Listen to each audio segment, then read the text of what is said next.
So hey everyone, welcome back to another quick and very interesting tutorial. Where in this quick tutorial, I'm going to show you how you can solve the issues you import any iPhone video in the media pool of your DaVinci. It only shows the video, not it only shows the audio, not the video.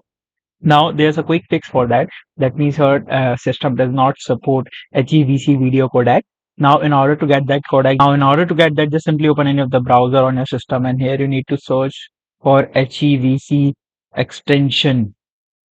Just simply make sure that you're connected to internet as well. And here you need to simply search for HEVC extension, hit enter and open the first website and install the HEVC extension. You can also get it from the Microsoft Store as well. It's a free extension. So just simply search for it. And once you get the extension, just simply go back to your, and once you get the extension, just simply come back to your DaVinci and import the video again, and you'll notice that your issues will definitely get solved. Alright, so that's it for this tutorial. I hope this video will be helpful for you. Make sure to hit the like button and subscribe button for more such helpful and interesting tutorials. See you in the next one. Take care.